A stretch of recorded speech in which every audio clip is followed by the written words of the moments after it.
Hi everyone, good evening. आज बनाबो चलो चलो नहीं चलो नहीं चलो ভালো গন্ধ। চলো তুমি রান্না করবে।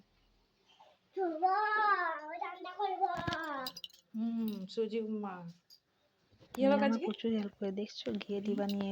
এটা কাজু কিশমিশ এই পেঁয়াজ দেখো এখানে ভেজিটেবলস মানে গাজর, বিট, বাদাম, এমনি কাঠবাদাম, কাজু যত কিছু ছিল সব নিয়ে নিয়েছি। পেঁয়াজ কুচি নিয়েছি, লঙ্কা নিইনি যেহেতু বাচ্চার জন্য বানাচ্ছি। বড়রা খেতে গেলে লঙ্কাও দিতে পারো তোমরা। আমি একটু এখানে ঘি দিচ্ছি, একদম কম পরিমাণে ঘি ব্যবহার করে। বাচ্চার জন্য কোনোটা অতিরিক্ত ব্যবহার করার মাধ্যমে ঠিক নয়, সেই জন্য এই দেখো একদম কম পরিমাণে ঘি দিই। প্রথমে একটু গোটা জিরা ফোড়নে দেবো। গোটা জিরাটা ভালোভাবে লাল হয়ে ভেজে যাবে। তারপরে বাদাম যেটা, চীনা বাদাম যেটা, ওই বাদামটা দিয়ে দেবো। কারণ বাদামটা না ভাজা হলে ভালো লাগবে না। দেখো পেঁয়াজ কুচিও দিয়ে দিয়েছি, তারপরে বাদাম দেবো। আমার মেয়ে তো শুধু বলছে মা আমি দেখবো, আমি বানাবো। ছোট বাচ্চা থাকলে যা হয় ঘরে, সব জিনিস সাথে করবে বলবে। এই দেখো পেঁয়াজটা ভাজা হচ্ছে, একটু কম ফ্লেমে করবে, তাহলে জিনিসগুলো পুড়ে যাবে না কোনোটাই। বাদামগুলো আমি দিয়ে দিয়েছি।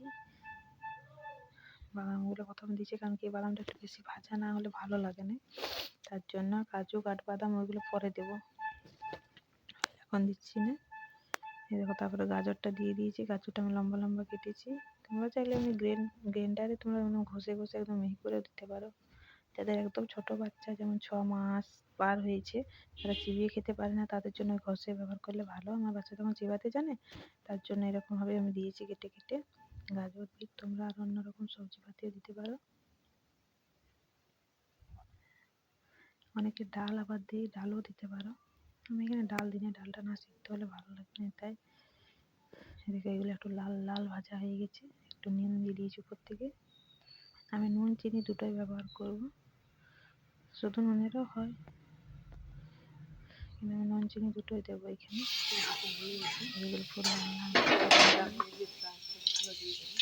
তারপরে কাজু বাদাম ছোটো ছোটো কেটে নিলাম, কিশমিশও ছিল তার সঙ্গে, সেগুলো দিয়ে একটুখানি ভেজে নেবো। সেটাও দিয়ে দেবো, আলাদা করে তুলে রাখতে হবে। তোমরা সেগুলো আলাদাভাবে তুলে রাখতে পারো, তারপর আরও সুজিটা আলাদা ঘি দিয়ে ভাজতে পারো। কিন্তু আমি এটার মধ্যে সুজিটাও দিয়ে দিচ্ছি।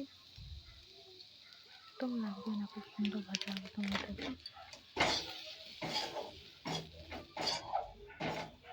সুজির একটা লাল লাল করে ভেজে নেব। তোমরা যদি মধ্যে মানে চিনির বদলে গুড় দিতে পারো, আমি চিনি দিচ্ছি। সুজি উপমা চলো। নুন দিয়েছি আর চিনিও দেবো আবার।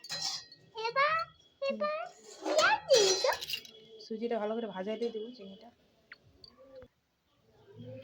দেখুন লাল লাল করে সুজিটা ভাজা হয়ে গেছে, কত সুন্দর কালারটা লাগছে। দেখো বানানোর পর আরও ভালো লাগবে। এরপরে আমি জল দিয়েছি, লাল লাল হয়ে গেছে ভাজা, লাল লাল ঝরঝরে ভাজা হয়ে গেছে। তারপরে জল দিয়ে একটু লো ফ্লেমে ভালোভাবে সিদ্ধ করে নেবো সব। নামাবার সময় একটু চিনি দিলে রেডি হয়ে যাবে তোমাদের বাচ্চাকে খাওয়ানোর জন্য। একটু চিনিও দিয়ে দিলাম। এই দেখো আমার উপমা রেডি। এবার আমি একে দিয়ে দেবো উপমা খেতে। চলো তোমাদেরকেও দেখাই ও কীরকম বলে টেস্টটা খেয়ে। পছন্দ হয়েছে না, নেড়েছিলাম মানে একটু শুকনো শুকনো করে নেবো। ঠান্ডা হবে যত তত ঝরঝরে হয়ে যাবে। এই দেখো কালারটা কত সুন্দর লাগছে। বাচ্চার জন্য একদম মানে পেটও ভরবে আর পুষ্টিও আছে ভালো।